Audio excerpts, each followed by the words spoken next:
My guest today is James Corbett of the Corbett Report. The Corbett Report is an independent, listener-supported, alternative news source.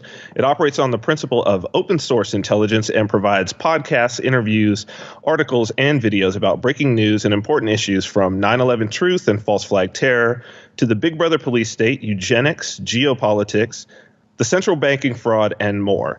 The Corbett Report is edited, webmastered, written, produced, and hosted by James Corbett. James Corbett, welcome to the Armani Show. Thank you so much for having me on. It's a pleasure to be here. So you are over in Japan.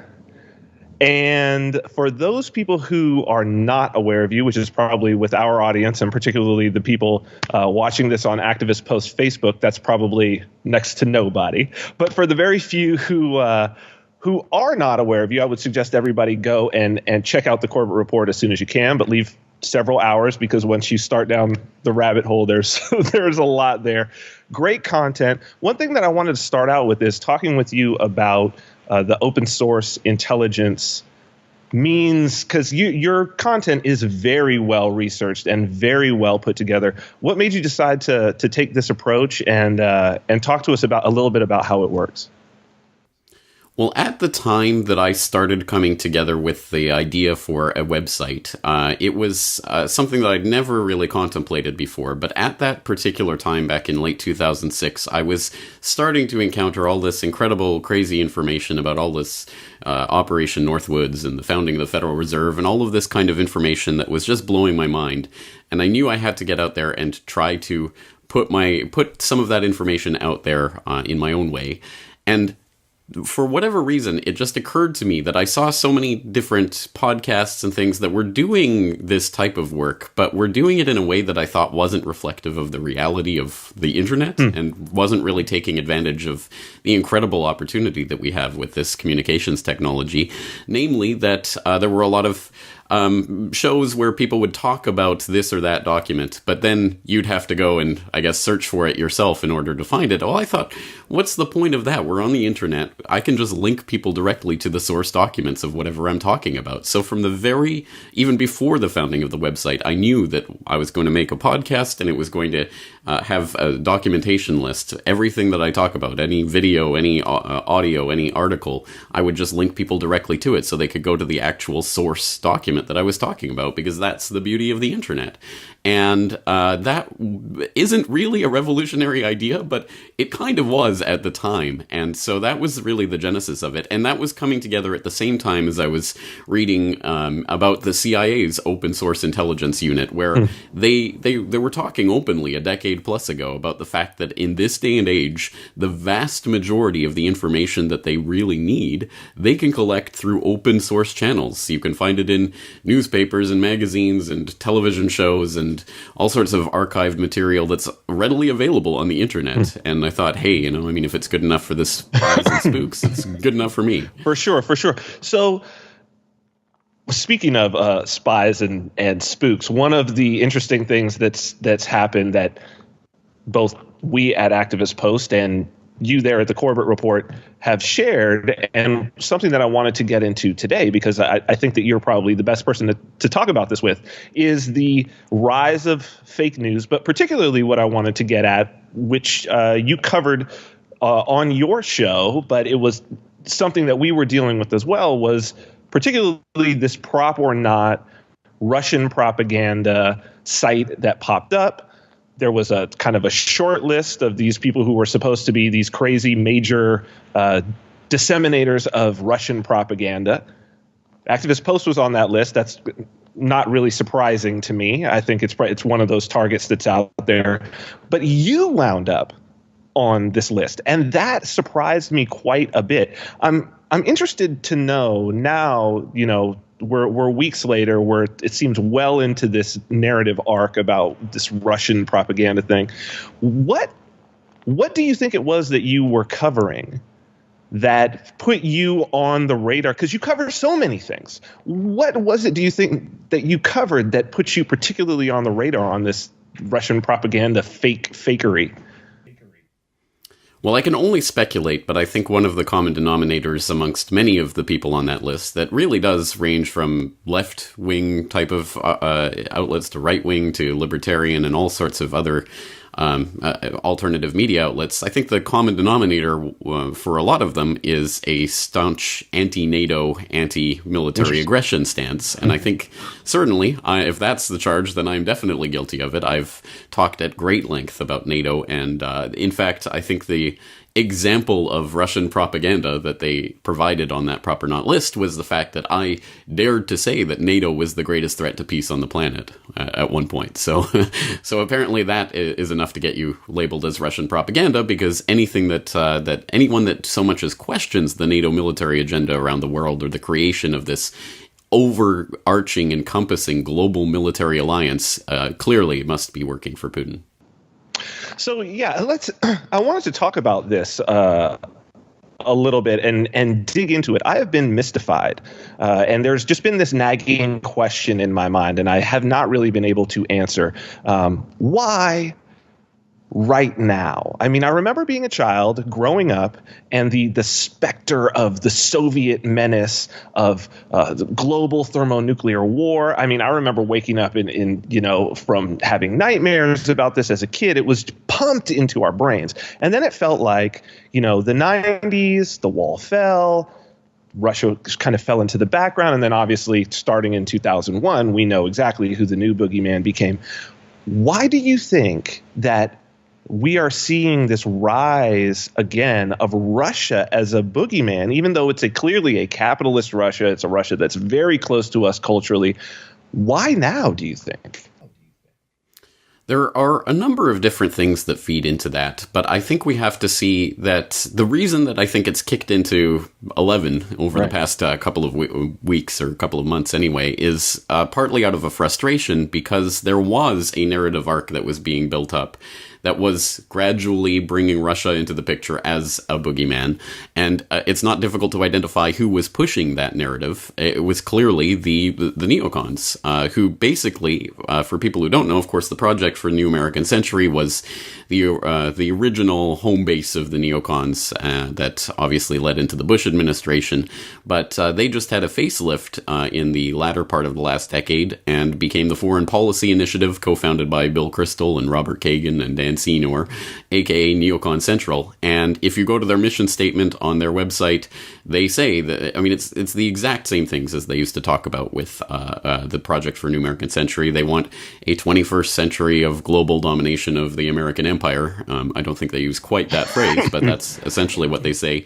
And they identify Russia and China as two of the main threats to that. And so they've been talking about this for years, and have been pumping it through various mouthpieces, including, of course, Kagan, but also his wife, Victoria Nuland, a.k.a. F the EU Nuland, who was caught on that tape even before the engineered Maidan Square revolution in Ukraine was finished. They were already talking about who the Americans and the neocons really wanted in place in their puppet regime there in Ukraine.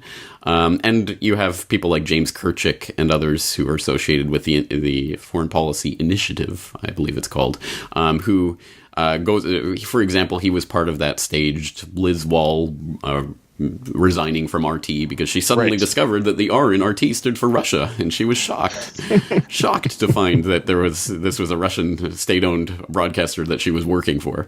All of that kind of stuff has been building up for a long time, and then I think it was quite obvious that these exact same people, including Robert Kagan, were on record saying that they were anti-Trump. They wanted Hillary in. They were talking about. You can even read Robert Kagan's interviews that he was giving in last summer, talking about the lead up to this presidential selection cycle, where he was saying Obama didn't want to go in and really arm Ukraine properly because he's afraid of a nuclear confrontation with Russia, and then rolling his eyes and saying, but Hillary understands it, and Hillary wants, to have a strong Ukraine and things like this. So, and he was saying specifically that myself and others in my foreign policy circles will be voting for Hillary. Well, Hillary didn't get in. So I think that the frustration of that narrative is coming to the fore with the Trump administration, which I certainly don't think is hope and change and hallelujah. But I think it is a different inflection on this. I think that China is going to be more of the target under Trump. At least that's all the signals that we're getting, plus all of the appointments that he's making, including a chief economic advisor who has written entire books about, China, and China is the biggest threat to the United States and things like this. So I think definitely China is going to be more of the target, and that complicates or problematizes the little narrative that they were trying to form there, which was that essentially, I mean, if Russia is the boogeyman and China is also kind of a lesser boogeyman, then ultimately what that does is drive Russia and China together in ways that they normally wouldn't. They haven't had enjoyed very close relations for decades and decades. They've had very tense relations for a very long time, but that is thawing because Russia and China have both clearly been in NATO's crosshairs for the past several years. So now they're doing things like that massive Gazprom Beijing gas deal to send a pipeline down into China with 38 billion cubic meters of Russian gas every year. That's a significant development, and those types of developments are coming at a faster and faster pace now. And I think that was part of the overall game plan here, was to really create and engineer that system of NATO aggression and Russia and China on the backside. And I think that's been frustrated. And so it's going to be very interesting to see the way that this develops over the next few years. And I don't think this means they're going to let up on the idea. I think that's why we're seeing the increase in, if anything, in terms of the boogeymanization of Russia. So, during the first Cold War, and perhaps we might end up in a few years calling this the second Cold War, it seems that we might be approaching, there was definitely this idea, whether it was true or false, but it was certainly a rush for empire, an ever increasing empire with ideology on top of it, this one ideology versus the other one. Now, though, it seems like the ideological differences, particularly, I mean, if you're talking about economic ideology, there really doesn't seem to be any difference that you can. I mean, we're not going to have a sort of McCarthy about communism and this. There's really nothing to draw on that when you're talking about Russia and the U.S. And it seems like the way that we're going about empire is very different. But what is this struggle fundamentally about? I think we could see some things with China that have some different economic aspects. But I mean, as you were discussing with the oil, with the gas, is that what this is about? Is this about control of oil and gas in Eurasia, or is there something more that we're missing here? Well, fundamentally, I think that this is ultimately about the same old quest that has been the quest of every would-be dictator throughout the entirety of human history, which is global domination, global government. And the question is, who gets to be in charge of that global government system?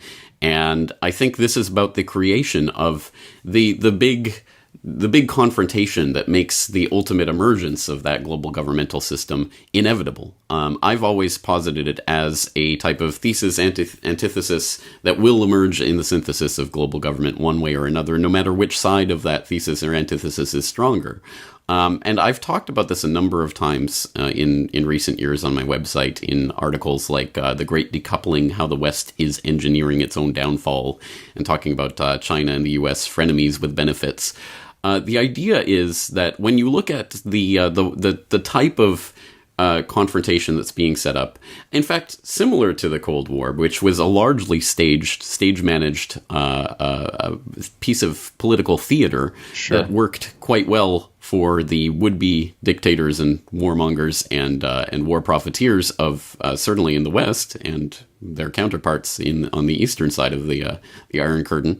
I think that this is also something of a stage-managed confrontation of sorts, where exactly as you say, it's not like there is some sort of huge ideological divide going on here. When you look, for example, at Russia creating the Eurasian Economic Union between some of its neighboring states, which has been explicitly modeled on the European Union, including an Eurasian Economic Commission that was explicitly modeled on the European Commission, and other things like that they're trying to create a currency bloc They're trying to create this type of what starts out as trade deals, exactly the way the European Union started out essentially as a trade deal, and creating closer and closer ties. So it's that exact same type of regional bloc, creating a type of, I mean, a non-democratic. I don't care about democracy per se. Right. But you understand the idea that people have absolutely no say whatsoever in anything that's going on here.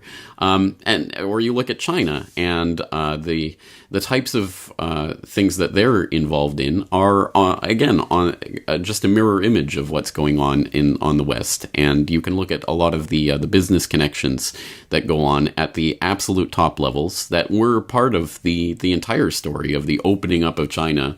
It wasn't Nixon that went to China. It was Kissinger who preceded him, who was, of course, doing the groundwork for Rockefeller. And you can see those ties, and I've documented them. I have a podcast episode on China and the New World Order. So I think when you start to see the various ways that China and Russia and the BRICS countries and all of these supposed counter-institutions are really advocating for and becoming a part of the global governmental system. China advocating for the IMF's special drawing rights to become the world reserve currency. They've been on record for years advocating for that. The creation of the BRICS as some sort of political institution, as a counterbalance to NATO and the Western institutions, but really it's the same fundamental idea and ideology. And the only question, I guess, would be, well, who comes out on top of that when you create these regional blocks and these regional governmental systems? And in the end, I don't really care. It doesn't really matter to me whether it's, a Russian face or a Chinese face on top of that, or an American face. It's still what I think should be against anyway, which is centralization of control and creation of regional government as a stepping stone to global government. I hear you describing a scenario that sounds so close to what Orwell described in 1984 of these sort of three super states. And it's just, I mean, the fact that it is Eurasia, East Asia, and Oceania, right, which NATO, you could say, that we're talking about an ocean there. So, however, in 1984, it did seem as though there were three separate entities. But what I see you describing to me is more of a situation where the sort of any differences that we might see are not actually real, and that there's sort of three branches of the same entity. Is that essentially what you're saying here? Well, actually, even 1984 is more subtle than that, because there was the bombs that would rain down on them from time to time, sure. And they would be told, oh, this is Eurasia, or they would sure. be told it's East Asia, or whoever they're at war with this week. But the implication was there that it could be the government doing it to themselves, exactly. And just blaming it on the enemy, which, again, is exceptionally perceptive and probably much closer to the truth than most people would like to admit. And I think similarly, when we look at the real world situation playing out today, I think there are different factions, and they really do struggle with each other, and they really do want to be on top of the dog pile, but they all want the dog pile. They all want that system in place. It's just who's going to have the upper hand in that. So again, whether it is really truly different competing blocks or blocks that coordinate with each other and are on the same team, it amounts to the same thing. And I do think that, I think global government, in the sense of some, God emperor of the world ruling over this system that's completely controlled, may never happen. If it does, I think it's still a very long way off. I think that you have to have the regional governmental system in place first. And in that regional system, again, there could be genuine struggle between different regions, or it could be stage managed. I think probably a little bit of both. Again, look at any power structure, and it's not a monolithic thing that is all 100% controlled from one central position. There are different players at different levels and with different powers working in different ways with different people and coordinating across lines of nation states, or whatever the way that people think the world is organized. It isn't really organized that way. So, you may have a Rockefeller clique that's coordinating with certain cliques in China and certain cliques in in Russia and things like this, but those cliques may be fighting with other cliques that again span different lines. So I think it's much more complicated than a simple, straightforward narrative. But again, I think every player at the table ultimately wants a system where they have as much control as possible. And even if that, again, amounts to just having control over this region of the globe and that region of the globe, it still amounts to a system where ultimately you're going to get more and more centralization of power and control in fewer and fewer hands. So I want to talk about this this analogy, because I have been thinking of that rocket bomb analogy. I have been thinking about that with the Russian hacking allegations, which I really think most people don't believe. I mean, the polls say most people don't believe it. I think most of even the mainstream media is having a very difficult time definitively saying, yes, the Russians absolutely hacked, even though they're pushing the narrative. And yes, but yesterday the Defense Authorization Act got signed by Obama, and it looks like there's some anti-propaganda measures that look a lot like setting up some COINTELPRO types of things. I'm really interested to know, because it seems like there are so many more moving parts to picking Russia as the boogeyman than there was with Islamic terrorism. Islamic terrorism seems so easy. The shock that would happen with every terrorist attack all around the Western world was just, it was great. I mean, for those people who were trying to lead people into more of a surveillance state and more authoritarianism, there seemed like there are so many moving parts with this Russian hacking thing. Where do you think that they're trying to go in the short term with this Russian hacking, Russian tampering, Russian propaganda narrative? Where do you think they're trying to go? Well, I mean, that's a good point. Certainly the Islamic terror idea was quite convenient to the would-be rulers and quite convenient to everyone. Again, I mean, Putin benefits from it because, of course, he's fighting the terrorist threat from Chechnya and things like this. Every power structure in the world loved the idea of terrorism as the boogeyman of the 21st century, because everyone could point to whoever dissents from them as, you're the terrorists and we got to crack down on you.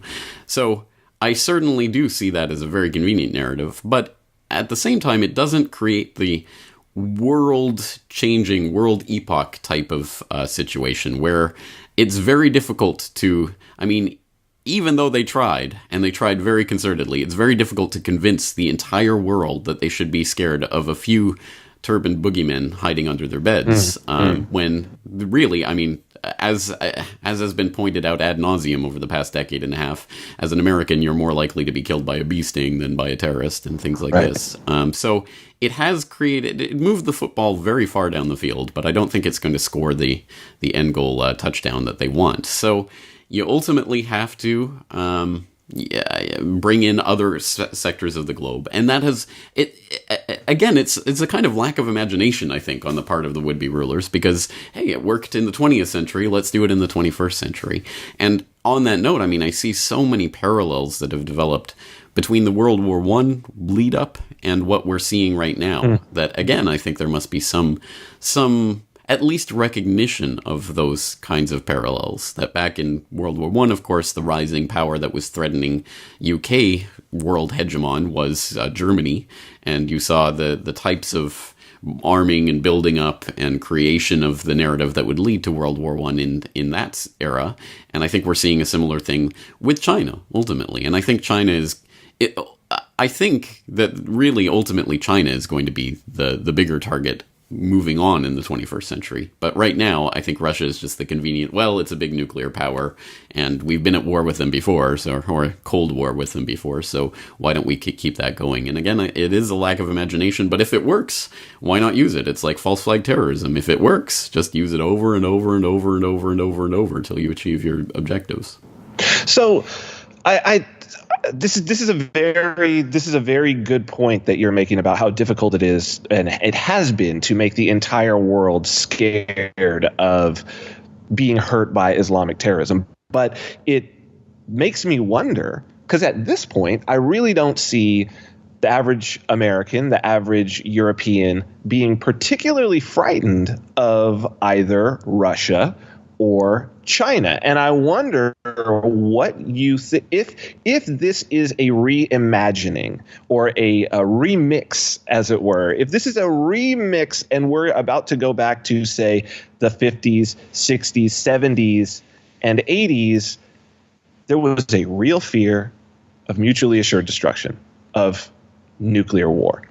That was real. It was palpable. It was deep in the bones of every person on the planet, and it made people move in ways that they maybe have never moved before. Are we about to see something on that level, a fear on that level? Is mutual assured destruction about to come back into the mix?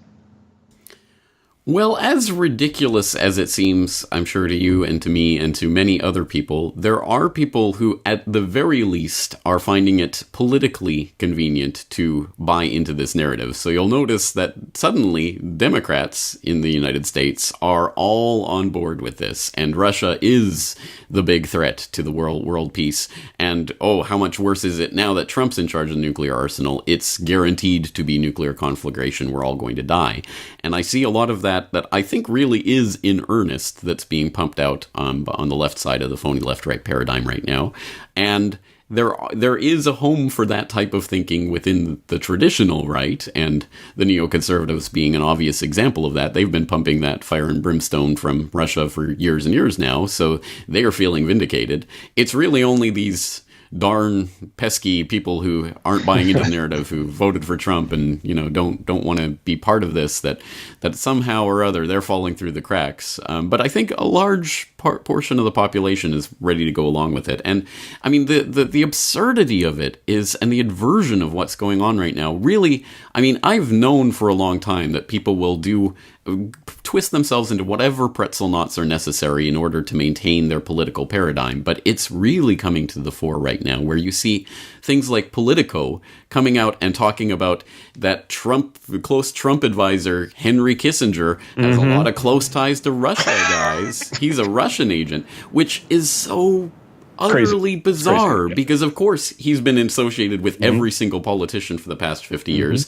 including, of course, Hillary, who name-checked him during the campaign, saying he was her mentor and all of that kind of nonsense. At the time, of course, not a peep. Everyone just treated it like, oh, that's just politics as usual. But now Kissinger is some sort of Russian agent because he talks to Trump. I mean, to be fair, yes. I mean, Kissinger and Putin are personal friends, and they invite each other over for dinner, and they certainly are collaborators. And I think that's part of that nexus of the different systems, and shows the way that the competing power blocks idea isn't quite what it appears to be. But it's so bizarre now that the certainly left-wing media outlets are pointing this out because it's convenient for this particular narrative. Or the idea of Russia hacking the election. What does that even mean? What does that mean? Are they talking about hacking, by which we mean spearfishing, Podesta?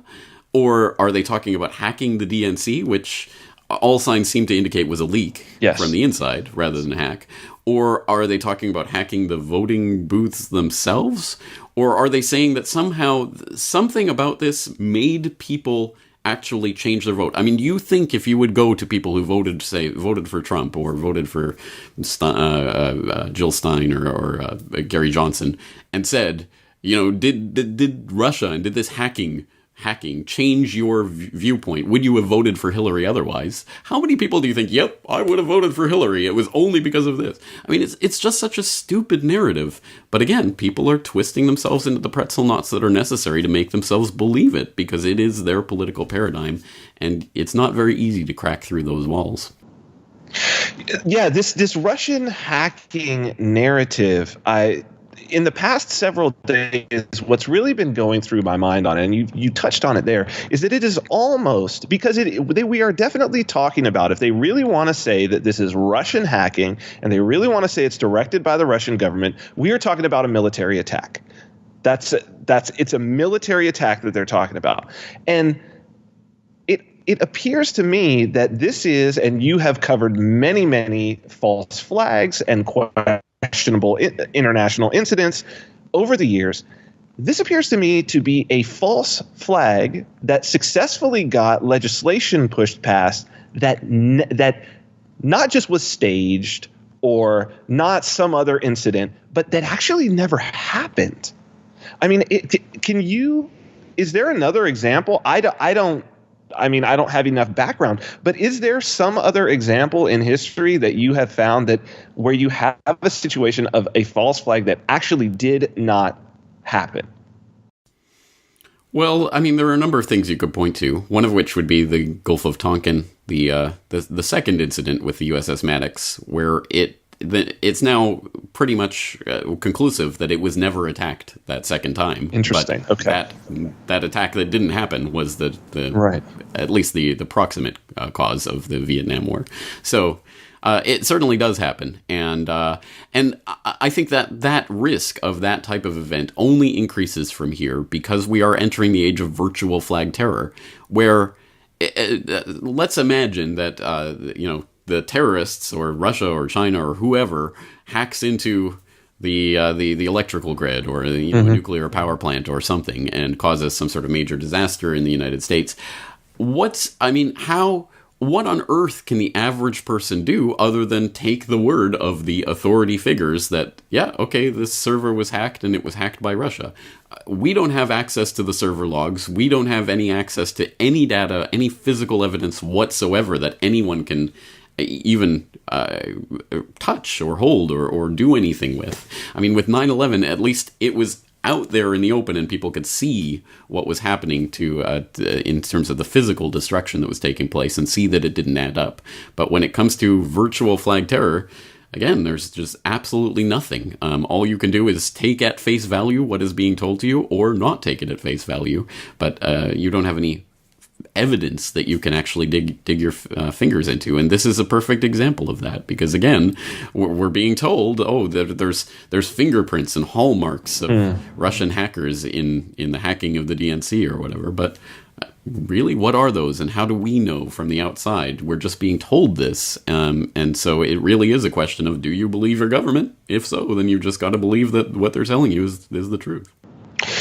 So whether or not it was hacking that got Trump into the White House, he's going to be moving on in here in a few weeks. And as you said, it did kind of throw a monkey wrench into what I think everybody had assumed that Hillary was getting in. Everybody, as far as we know, and certainly on the neocon side, they had spent years ramping up this whole play, and it fell apart. You've done a yeoman's job of documenting that over the years. It's pretty amazing as you go back through. You pretty much called this all the way as it moved through. But now we have Trump. He started to make some cabinet appointments. You obviously can't believe what anybody says during their campaign. You've ran across some of these names of some of these cabinet appointments over the years. As you sort of look at what the team that he's putting together, what sticks out in your mind that we can expect during this next 1, 2, 3, 4 years of Trump? What do you see happening? Well, I have talked to, for example, Michael Krieger of Liberty Blitzkrieg about his appointment of Steve Mnuchin as the Treasury Secretary and all of the ominous things that entails. And I think we see from the financial side of it, he is surrounding himself with billionaires and people who have been and are highly connected into the same banksters that ran the 2008 scam and the bailouts and all of that. So I think we're going to see a lot of not just business as usual, but maybe business on steroids from the financial side of it. And as I say, I think probably all signs seem to point towards China being the boogeyman for the Trump administration in the way that the neocons and others were planning on Russia being the boogeyman. And again, as an example of that, we have Peter Navarro, the Harvard-trained economist and one-time day trader, who has been appointed to run the National Trade Council in the Trump administration. And he is the author of books like Death by China and Crouching Tiger, What China's Militarism Means for the World. Again, picks like that definitely portend what is likely to become very quickly a trade war. And from that point, you never know, maybe something more, literally a war. And on that note, I think it was interesting, the recent theft of the U.S. naval drone from disputed waters in the South China Sea, and all of that. Again, on the surface, that's not a very important story, and it will undoubtedly be sort of brushed away and forgotten. But I think what it portends for what is coming, especially in the South China Sea, where I think a lot of this could become an actual military confrontation at some point, I think it's pretty ominous. So I think that's more of the direction that I'm looking in, and I'd like to think that this hysteria about Russia will subside as the Trump administration moves on, and ultimately Hillary, I hope, has to fade into the background. But again, that is only hope at this point, because of course we know that the Clintons and the parasites that surround them have a strange way of maintaining their infestation in the American body politic. But we'll see. Again, it might be finally over. It might be the end of that particular era, and it doesn't mean that it's all sunshine, puppy dogs, and rainbows. But at any rate, it's going to be a different story, I think, than what was being planned. Absolutely fascinating stuff. I mean, you've opened my mind now. I certainly hope that this Russia thing falls off, but we will watch China. We will certainly be paying attention to the things that you're doing at Corbett Report, because it seems that you are constantly the first and on top with the most in-depth coverage of what's going on both now and in the past, and what's leading up to where we're at right now. James Corbett, I want to thank you so very much, and I hope that we can have you back on again soon to discuss, further developments. Anytime you need me, I'd be happy to be here. Thanks for having me on, Vin. Thank you so much, James, and we'll see you soon.